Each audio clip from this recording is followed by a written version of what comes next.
silent no more. I'm done fighting this war. What I feel in weakness is something worth fighting for.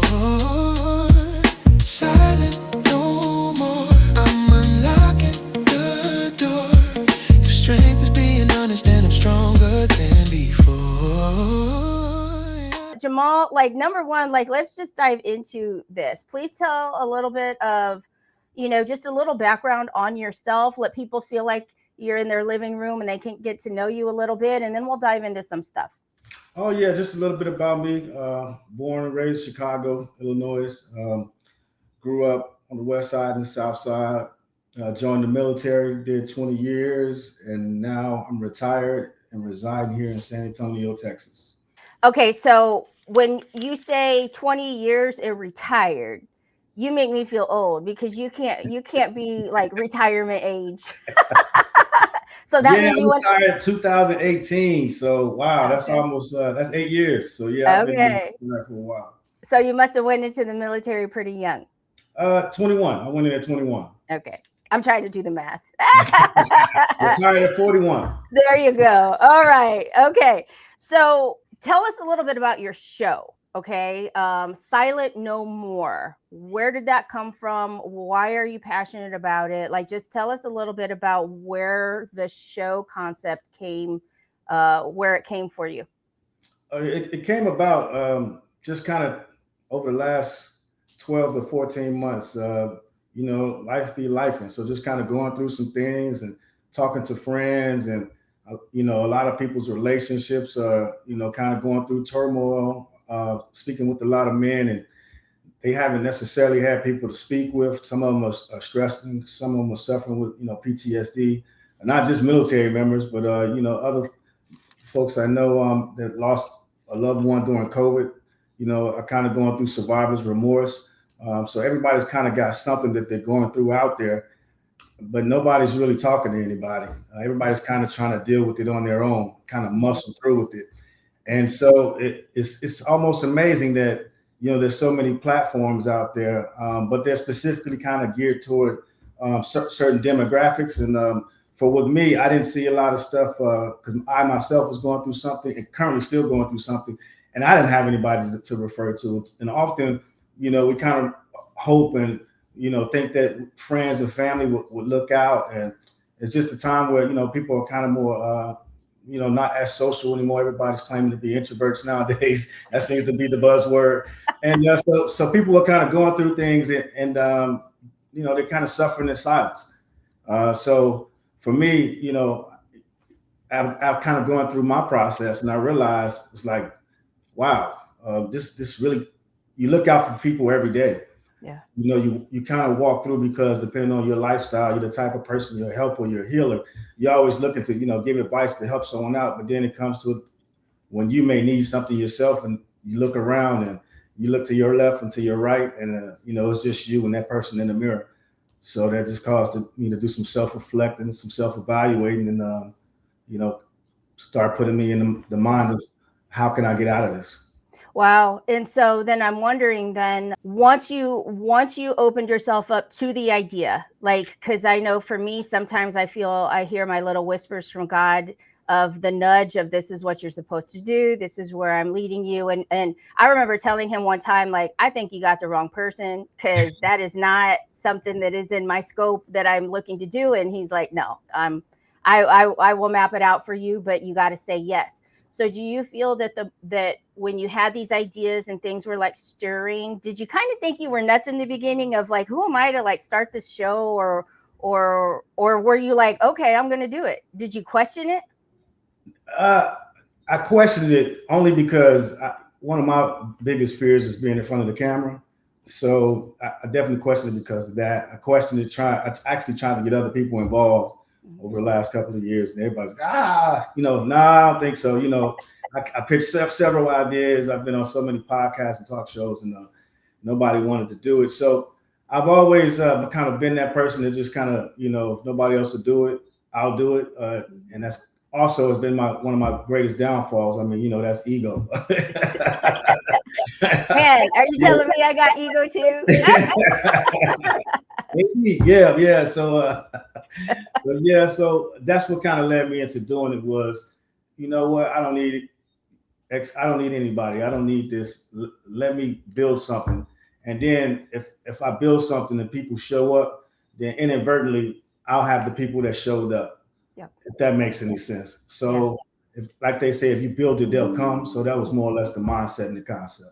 I love that. And I'm really glad that we had started having, you know, it's amazing because we had been having conversations like for over a year. I think I was like talking about my event in Texas and just kept falling through. And then all of a sudden, like here we are with your show. So I truly feel like sometimes there's a timing or a divine purpose, and it's everything's God's hands, God's time, right? When we get into Silent No More, when people are going to be tuning in, what should they expect? Like if they're going to want to be like, oh, Jamaal show's coming on, Silent No More, it's Wednesday night, like let me tune in. What should they start expecting if they want to tune in and catch your show? I would say honesty, truth, empathy, stories, scenarios, speaking with other men and seeing if we can create a case study and maybe have other men call in and see if they can relate and see how we can maybe solve some things that people are maybe going through right now. Again, you talk about buzzwords, and another one of those words is therapy. But you know, for me, getting straight to the point, coaching. Let's identify the problem, and then let's develop a nice process. And then 12-step process, and then let's work the problem. Not knocking therapy or anything, but we know some people, based on their personalities, need to get a little bit more into it and go straight to the source and fix it. Not necessarily go through that process, of sitting down with the counselor. So that's what you can expect. Not giving anybody any medical, solutions or advice or anything of that nature. Just talk about things within the realm and the scope of what we can talk about and share experiences, and just providing an opportunity for men to come somewhere, feel safe, be open, and look to build. I love that. So I love, because when you use the word therapy, I feel like with you being Coach Trell, now that's, I think, what you go by, it's almost like you're taking a subject matter and you're putting the lens of, let's move forward. Let's take all of this and do something forward. Like, yes, it happened. Yes, you could ruminate it. Yes, we could talk about it like every single day, and it's not going to change unless we actually change things forward. And I think that just carries a different energy. It gives people hope. Like, I do have these problems. I do have this pain. I do have all of this, but coming from a new perspective of like, yeah, you do. And so now what? Let's do let's do something forward with it. Like, I got it too. So come on now, right? And I think that sometimes some people just do need that. It's like a little kick in the booty. It's acknowledging, yep, it hurts, but we still got to move. Like, you twist your ankle, you got to wrap it up. We still got to go. And so I think that's just a fresh perspective that we need right now. People need it right now. Yeah, I would say it's fresh. It's definitely not new. That's something I learned from my grandmother. You know what I mean? If you fall down, get up. Don't just sit there. If you have a little situation outside, come home when that situation is taken care of. Yeah. Or come get some resources so you can go out there and execute. But it wasn't, accepting failure. It was definitely rejecting mediocrity and those type of things. And so definitely bringing back an old school perspective with a fresh mentality. Yeah, we need that. And I also want to be sure to thank you for your service, because being in the service for that long. What branch of the service were you in? You said that long. Well, I had a cousin that was in the Navy. In fact, he lived in San Antonio, and he went in, and he was in for quite a while. He lived in Italy and stuff, and but then it was just like, he was done. He followed his dream, and he started playing piano and singing at Holiday Moon and different things like that. But when clearly you could go in and serve your first what is it, 4 years, or is that like the first, and then you could be done. But obviously, like, you stayed in for a while. So what branch of service were you in? I was in the Air Force. Okay. Yeah, I stayed in. I did 20 years like everybody else. Well, I never had any intentions of going in. Uh, it was more or less a path that kind of aligned. I was gonna say, was it either you're gonna go to jail or you go here? Because I know people that had that choice to make. Like, you can yeah, go here or you can go here. And right. So I graduated from alternative high school. I was very successful. I was 1 out of 12. I was the valedictorian. So that was always a running joke, around Christmas time. But for me, I was really proud of it. I mean, you know what I mean? Out of 12 people, I kicked ass and I was the best one. So. Okay, so I have to share something. Okay, we got Christina on here too. So Okay. this is why I crack up, because Uh-huh. I love these kinds of conversations, because these are things that people don't know. All right. So a Yeah. little backstory for me is I was in high school. I was pom-pom captain, all of these things, student council. And my senior year of high school, I ran away from home to live with my boyfriend in Illinois. Okay. And he was in a band and all this stuff. So I run away. I'm living with his whole family, and I enroll myself in that high school that was like huge. I mean, it was like so many people. But anyway, he got offered to go to alternative school, and I'm like in high school, and navigating my new school, all these people, I don't know what. And I was like, what's alternative school? And the way that it was painted to me, I was like, I want to do that too. And I was like, I get to work at my own pace, and I get to do, and I already had enough credits to graduate back home, but I wanted to live there. And to graduate from that high school, I had to go to summer school for PE. And I'm like, I'm not going to do that. So I go to the alternative school, and I'm like going through, and I ended up having to come home just to graduate, because I would have had to still get that PE credit. And I was like, screw this, I can already just graduate. But I come back, and I'm meeting with my counselors back home to get back on track. And I remember telling them, I came across this great thing. It was called alternative school, and I could work at my own pace. And they're looking at me like, Look at that. so that just goes to show you, I was so naive. I was intelligent in my book smarts and stuff like that, but I had never heard of alternative school. But I thought it was the most amazing thing in the world, because it gave me my freedom to like move at my own pace. But there were only like 8 of us in there.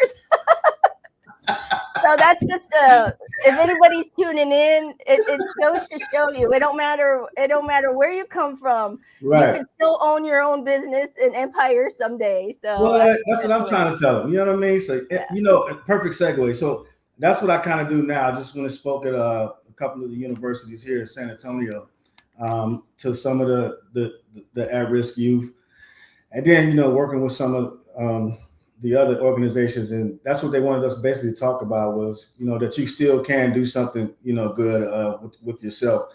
It's not too late, especially with these young individuals. They're like 16, 17 years old, even though nowadays they're more engaged and more in depth, to those things at an early age. But the fact that they're attending, college, university seminars means they were still reachable. So it was a great event. But yeah, telling that story, it was a hit. Everybody could relate to it. So I've learned to kind of embrace that, something that I kind of been shamed and made fun of for a long time. Yeah, it makes you real though. And I think that that's what people need to see, is that you've been there too. We've been through it, Right. and it doesn't mean you stay there. So while we're kind of on the topic, I want to bring up something that I heard you on an interview of another show host, Tish Ross. She had you as a guest on No Judgment Here, and that'll be airing on your platform as well, so people can tune into that. But you said something that blew my mind.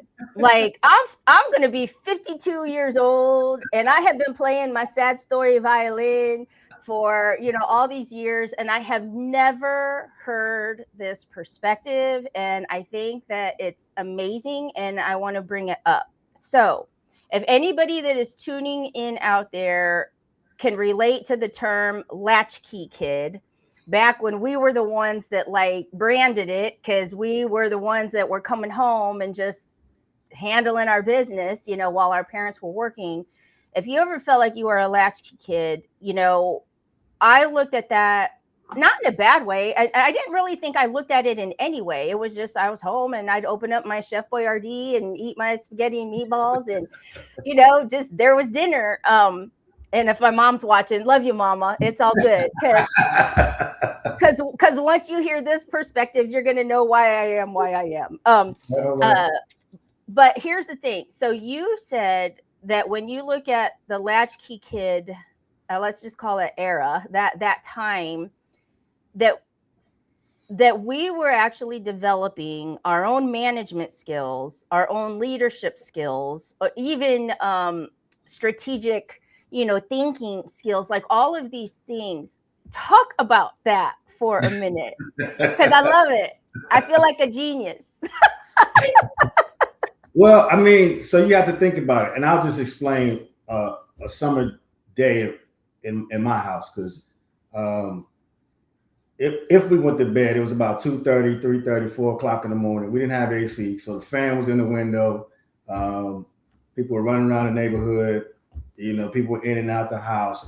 You know, just a great time. And my house was kind of like the party house. My mother had all the family come over, and we were just, it was just the place to be. So from the time, and I was in a single family home. So the time my mother went to work, it was basically game time. The day started.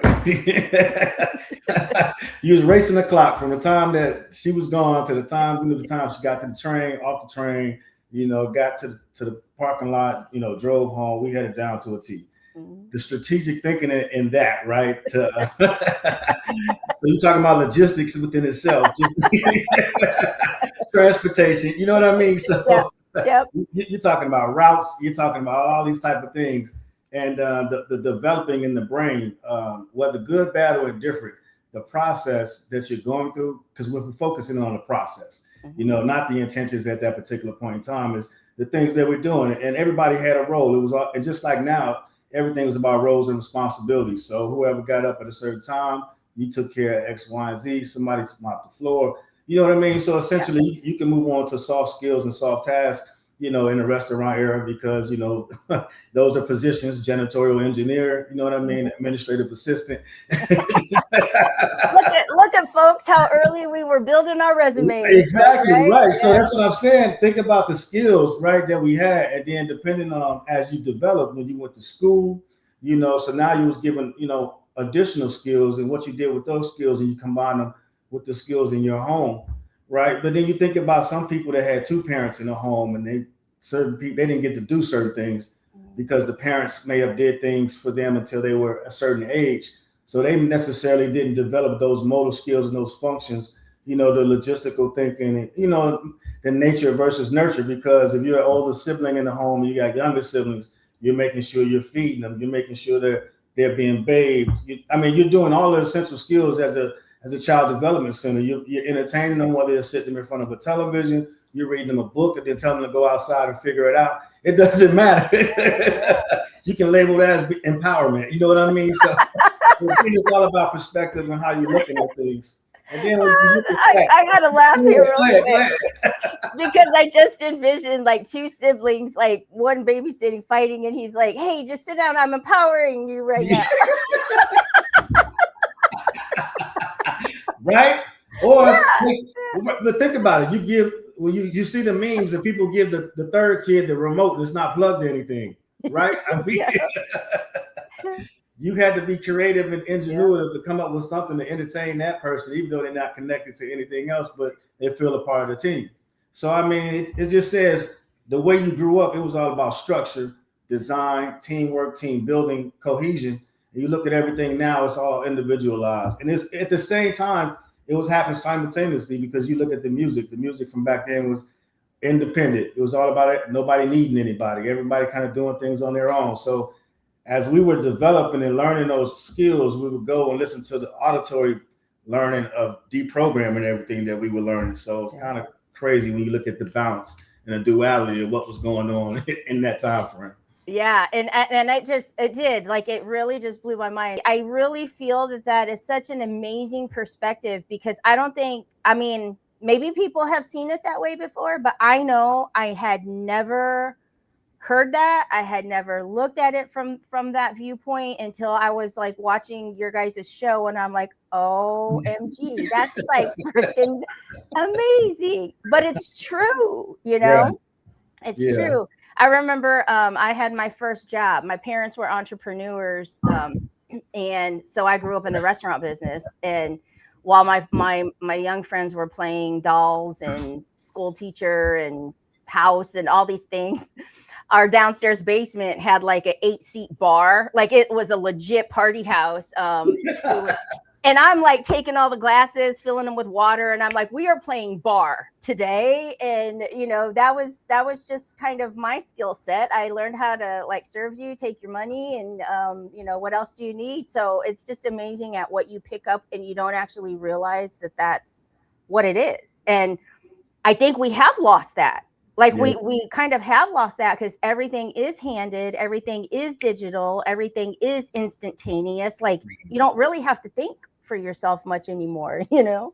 Yeah, So, what happens with that is, you don't develop that appreciation for anything. mhm. And that was the biggest issue when everybody was getting a trophy back in the day, and everybody's like, "Oh hell no!" Ah! Because if you don't develop that work ethic and you don't develop those small rewards as you're going through it, that's where you learn that appreciation and that gratitude versus somebody giving you something. Now it's entitlement. You know what I Mhm. mean? And Yep. the lack of appreciation. So you're not going to work hard to gain that appreciation. Now you're searching for validation.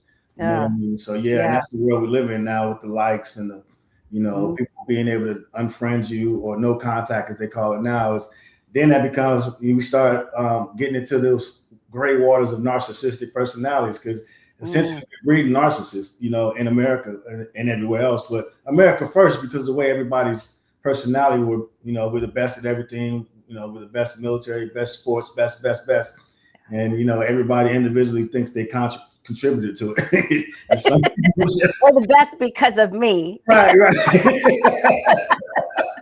Yeah. So Yeah. again, it's about perspective and mindset. So yeah, Yeah. those are the issues that we're having now. So you mentioned a word that is like in my brain, and that's narcissist. Um, and so here we go. This is where the conversation flows. I had never heard that term, the word, like, I had never heard of it until my husband that passed away on Christmas Eve of 2018, until he died, and I started digging into what was this that I got going on? Like what is happening here? I had never even heard that term. I had never even known there was like narcissistic disorder. I just honestly thought he was just a moody son of a bitch. Like, I just thought, like, I just got who I got, and I didn't know if it was going to be a good day or a bad day. I didn't know if he was going to talk to me or ignore me for 3 days, but I never knew that term. But now that I know it's almost irritating how everyone's narcissistic and everyone's toxic. Like, you see those words everywhere. How do we truly identify what it really is, and not just, a blanket term that people put on, something when it's just a relationship that didn't work out? Like, how do we distinguish that difference? I mean, do you have insight on that? Well, you distinguish the difference because I mean, if they're not open to feedback, then you know what I mean.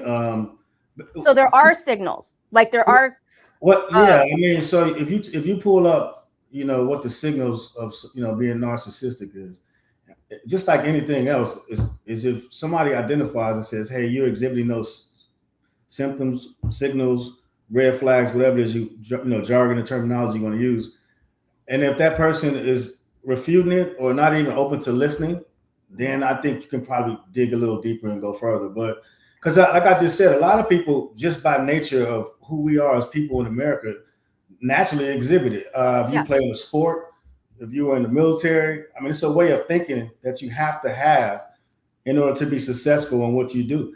But the trick comes into play is when somebody identifies it or you self-identify, what do you do with it at that particular point? That's when it becomes narcissistic. If you deny it, if you're, in complete denial that, you aren't, everybody's wrong but you, Mhm. um, if you change your social circle and then the exact same thing happens in there, just like everything else, at some point it can't be everybody else but you. You got to take a look in the mirror. But I mean, there's checks and balances to everything. So Yeah. I go ahead. should have known when we tried two different counselors and he said they were both wrong. Well, so and that's why I say about therapy and counselors and things, because the human factor is always in the play. And for me, what I say is, before you go to couples, you should probably go to individual counseling. Mhm. Mhm. Work on yourself first. A lot of people are relying on people outside of their relationships to make them happy, to provide some type of fulfillment. And one or two issues are probably happening. The first one is the lack of communication, right? They're probably not communicating correctly what exactly it is they want to say, because they're in fear of rejection or how it's going to happen or whatever the case may be. And then two, the other person on the receiving end is probably not receiving it because the other person is probably not conveying it the way that they want to, or they're not receiving the results from what they're conveying. They're not, because a lot of times people will say, "Well, you're not doing this," and the person is doing exactly what they're saying, but they're so used to saying they aren't and going through the patterns that they convince themselves that no matter what that person does, it's going to satisfy their need or whatever the case may be that they're lacking. And that's why they have to work on themselves first. Yeah, and I love that. I remember hearing one time, and it has stuck with me. Do you remember Paul Martinelli? Yeah. Through like, okay, so I absolutely love Paul Martinelli, but years ago he said, we all hear with our ears, but we listen with our emotions. Right. And I just really never forgot that, because it does make you feel like you can say something to 5 different people and they will get the same sentence, but what they actually hear is very different based on, are they in defense mode, are they in love, like however they're feeling, they might take it. Based on if they've healed from their past traumas or not. Mhm. And the problem is majority of folks haven't, Yeah. right? Yeah. And what happens is that's when the emotional feeling comes into place, the emotional thinking. And that's when, like you said, excuse me, that they're on the defensive. Yeah. Because if every time you talk to somebody, they're defensive about something, that means they haven't healed from a trauma, from a relationship, or whoever berated them privately before to you. Yeah. The thing is when people get into relationships and they have conversations, everybody's lying, right? Nobody's really being honest. Because at the end of the day, I'm hoping that we have another drink. But if I tell you, if you're irritating the shit out of me right now about what you're doing, we probably won't progress more into this. But so we're going to tell each other what we want to hear in order till we get to a comfortable place. And then the issue becomes, well, you didn't have this problem before. Yeah. You know what I mean? And these are all common, issues and problems that we have. And that's because we're in a space now where nobody is can deal with constructive criticism. Yeah. Or feedback, any type of feedback whatsoever. Oh, you don't like this? I'll go find somebody that does. Mm-hmm. Yeah. Yep. That's where that block. Yeah. What do they say? Block next. And it's like, it's terrible. I mean, because you never get into the depth of what really matters. I know for me, like I said, after he passed is when I started going on my healing journey. And man, let me tell you, it took me back to the root, because I wanted to know, like, how did I get here? Like, how did I make the choices that actually got me in this type of emotional abusive relationship? I was an active participant. I chose something in that. And so I remember when God's like, you're going to get married someday, you're going to, and I was like, oh hell, like I got work to do because I ain't doing this again. And that took me on that journey. And it's amazing because it was back when I was 8 years old, when my dad left, when I watched him drive away. Like, so a lot of people aren't willing to go through that pain of, like, I envision it like digging up that root. You can cut the weed off from the top and make it look pretty for a while, but it's going to come back up. It's going to, unless you actually dig down and pull it up. And so it took me years. It took me a good 5 years to identify and then work on me. Like you said, you got to like love yourself. You've got to accept yourself, heal, like do the things. But it was a choice. It was a choice that I had to show up for. And I had to figure it out. Like I had to figure out how do I start loving myself when if I look in the mirror, I hate who I see. How did you get here? So I just love these conversations because I know that there are people out there that are in it and don't know how to get that ball rolling to move forward. And I love the approach that you are going to bring your viewers, and that is, here it is. So what do we do forward? What kind of process can we put in place to actually move things forward instead of just, talk about how bad it is? Like, because yeah, it can be, but what are you going to do? And like, let's put that plan and pace forward. So I love that you're bringing that, that you're bringing a portion of that for your viewers. No, thanks. I appreciate that, because that's gift and a curse. It's awesome if it makes you feel great, but the moment it makes you have to go back and self-reflect, you feel like Samuel L. Jackson's talking to you in the female voice.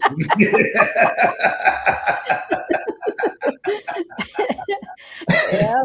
One of the things that I wanted to bring up, and I think why, I think we have amazing shows on Prospera TV network. We have amazing show hosts. We have amazing topics, and we're just amazing, right? That's my ego right there for you folks.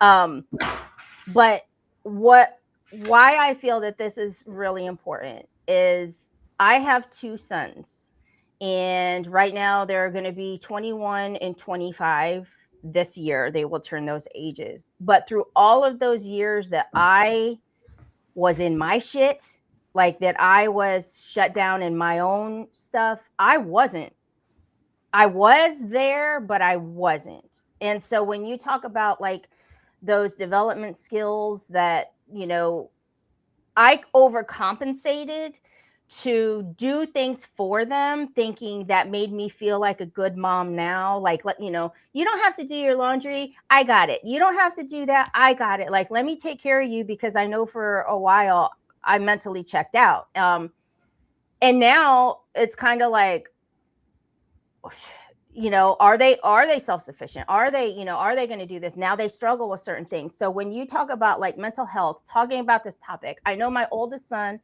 he has gone and gotten helps at different times. And he did not get the best help while he was in some of these places. He was treated pretty poorly. So it almost had a negative impact. But what can you tell, especially the young men? Because I know I'm not the only mom that has like gone to work and wondered, when I get home, I hope my son is breathing. I hope he's still alive. I know that for years I felt like I couldn't sleep because if I wake up, will he still be breathing? I mean, it was that true fear that was going on all the time. And just for the moms out there, who are raising young men and even daughters too, but there's something about having to raise young men alone as a single mother, holding down the fort, having all the answers. But how do we give them that support that they need during those most critical years when we're trying to handle everything else? Like, just from the man's perspective, what could you say that you needed years ago? What I needed years ago. Well, you want me to answer what I needed, or you want me to answer about the moms first? Probably the moms first. Okay, so for the moms, I would say the same thing you did for the birthday, that you got that gift that his face lit up to the sky. The same thing you did when you saw he didn't get a good grade that he wanted, or in the game he missed a kick and you said that encouraged him, or maybe just a hug. Sometimes it's not always about, the external things. Sometimes it's the internal things.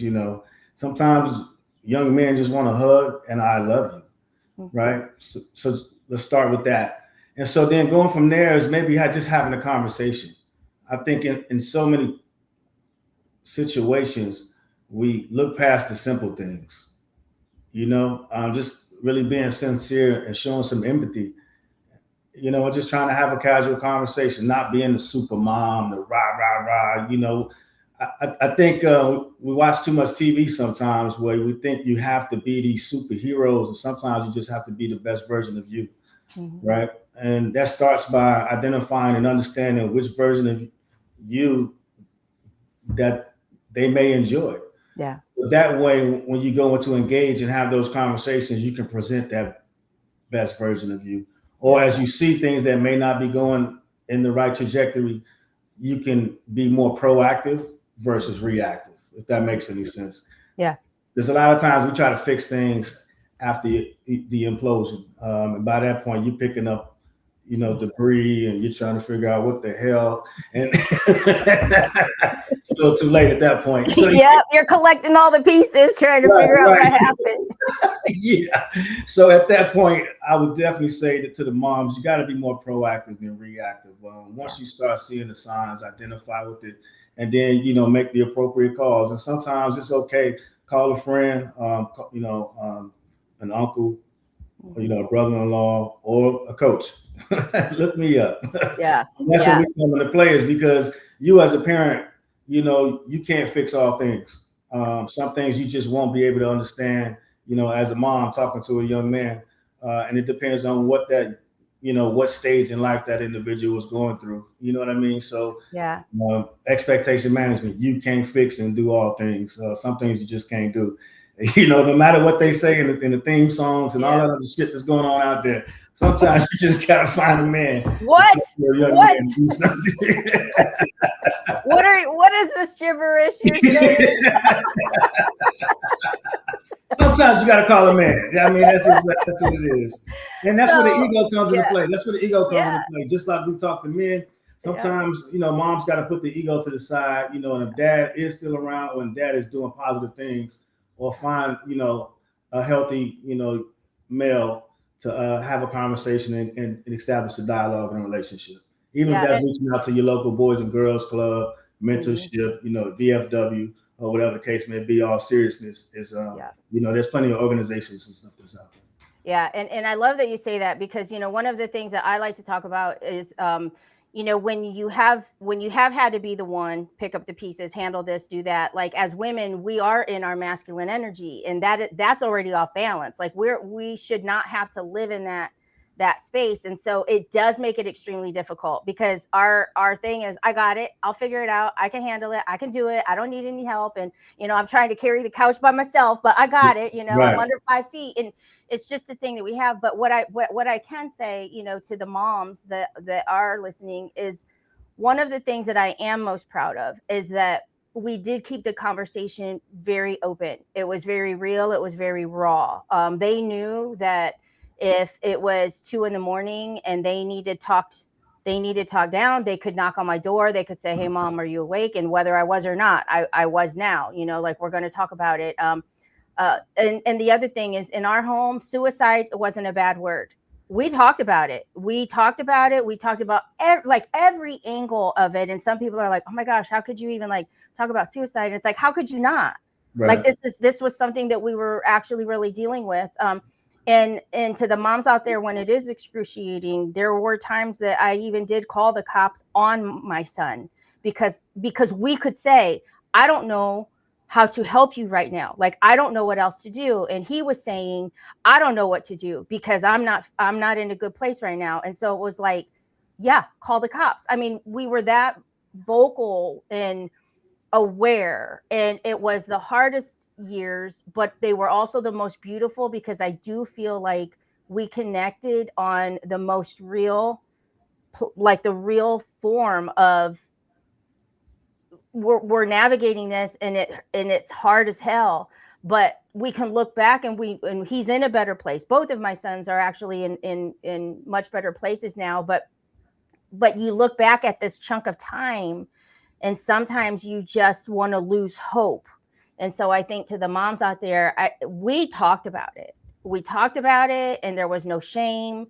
And to us, it was a real thing. It wasn't pray harder.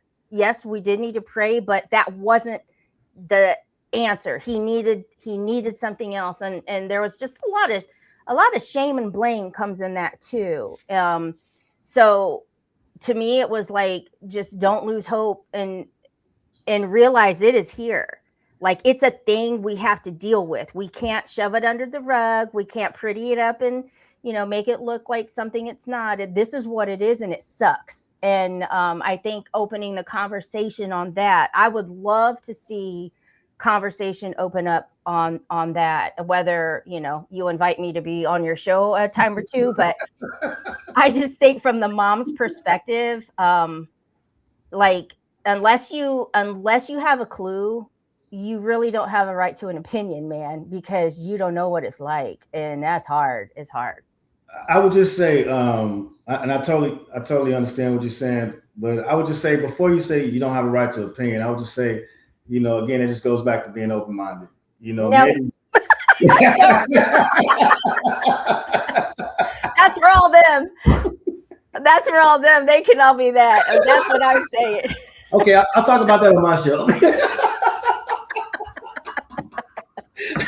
Open minded on my show. Okay, my bad. Okay, I'll take it now. Go ahead. Go ahead. I was just gonna say it just brings on a fresh perspective. That's all. You don't have to, make it weigh any more or less than what your thoughts already are. But just, remaining to have an open mind. I mean, that could be something that could save somebody's life. Yeah. Because you never know what somebody else's experiences may be. Right? We go back to the whole thing about judging a book by its cover and all that kind of stuff. So just being in the business of listening to people and trying to help people. We don't want to, shut anybody down and close anybody off, because at that particular point, you're trying everything that you can to save somebody's life. So that's why I said true. That is true. That is true. So for your show coming up, are you looking for guests? Are you open to taking? You said guests or deaf? What did you say? Guests. Oh, okay. I would hope. Are you looking for people to bring on? Are you doing panel discussions? Are you open to people sending in questions or topics that maybe they would love to see you dive into? Like, tell people, because I know anybody that catches this, I mean, and I don't know if it's your training or if it's your history, but you have a way of bringing such a calmness to topics that could be very difficult. Like, you just have this like way of just, calm it down, and here it is.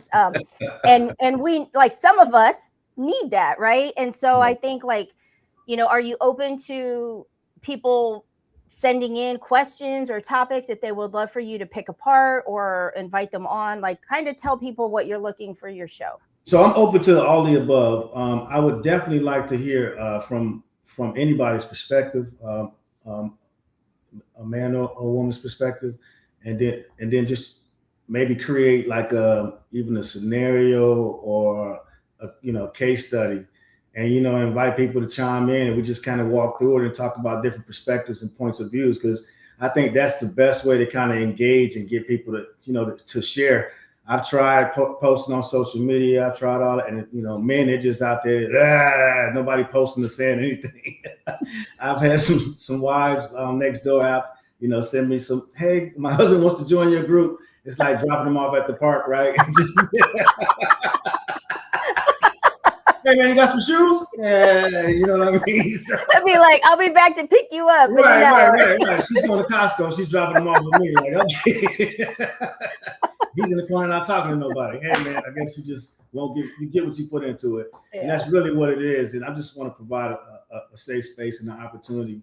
I've talked to a lot of people offline, retired military, people that from Navy SEALs to people that work at HEB. I mean, stressed out from COVID, still trying to find their way back. So there's plenty of things to talk about. There's plenty of topics. I just want to be able to provide, men an opportunity. And then even if, there's women out there in relationships and want a second opinion, you know what I mean? You can send something in, we can talk about it and, just kind of have a counsel. And, the thing is, we got to start encouraging people to start communicating and have better conversations, more healthier conversations. Get off the 90-day fiance and all that bullshit that's polluting your mind and It's not teaching you how to, interact with humans. That's not how humans want to interact or be interacted with. Let's get back to getting in contact with humans and, doing what humans do. So. Yeah. And I think coming off of COVID, that's been extremely difficult. Like that 2-year mark that we all lived behind our screens. That's how I built my business. I had to. I had lost my husband, was losing everything. And then we went into the shutdown. And so it's like, I just started my practice and I was global and just did it behind the screen. So it was so difficult. Like, I got to go meet people. Like, I got to talk to somebody in person. It was scary, actually. And because coming out of that relationship and then dealing with grief, it was a whole mix of emotions that I had to go through, and I didn't realize until I was like in the environment. I was at a business networking meeting, and it was the first time I had to stand up and say like 5 minutes in front of, and I like started bawling. It was the craziest thing, but those moments are good. They do teach you a lot. They taught me that, like, obviously I was not I put my ego in check. Let's just say that day, I'm like, here, I'm Elena Rodriguez. I'm a coach. And I'm like bawling. And I was like, what the hell? Where's this coming from? And teaches resilience, that bounce back. Yeah. But it was crazy. And I think sometimes when people feel emotion like that, it doesn't feel good, and so you shy away from it. And it was like, nah, it was more intriguing to me. Like, what just happened? And, you have to go through it. So one word before we leave, for you, what does like strength and resilience really mean to you? Just share that with your listeners right now. I would say structure, a solid structure. Mm-hmm. No matter what you say, whether it's foundation, skyscrapers, or whatever the case may be, Chicago having the best skyline in the world. Every great thing is built on a solid foundation and structure. So I would say structure. I love that. And are you going to be bringing bits of structure into your show for people so that if they're thinking like, I don't even know where to begin, would they find little tidbits of that from you? Absolutely. And, great question. So I would like to, for people to definitely submit any information or questions, whatever data that, they wanted to discuss or kind of go over. And then that way we could break it down, so that way we can edutain people, educate and entertain at the same time. So I'm definitely, looking into doing that. Awesome. I love that. All right. So what we need from the people, you can tune in to Silent No More on our YouTube channel. We also have a playlist of his Started. So the promo video is the only video on there right now. But as we go live tomorrow with his show premiere, you can even just lock into his playlist and all of his shows will feed on his playlist. If you choose to watch from Roku television, just download the app Prospera TV Network, and you'll be able to catch his shows in 17 countries. Your shows will be on TV in 17 countries. But if you have questions, you can message the Prospera TV Network. You can message Jamaal directly. But really, I am so supportive of this show, and I am going to do whatever I can to help get the word out, because I can't be in agreement any more than I am right now with what Natalia said, that we need these discussions. And I'm really excited for what you're going to bring to the network. Hey, I just want to say thank you. I appreciate the opportunity and, the things that people can do when they have a strong support system behind them. You know what I mean? So look forward to doing great things with Prospera. We'll see you guys next time. Silent no more. I'm done fighting this war. What I feel in weakness is something worth fighting for. Silent no more. I'm unlocking the door. If strength is being honest, then I'm stronger than before. This is your Prospera.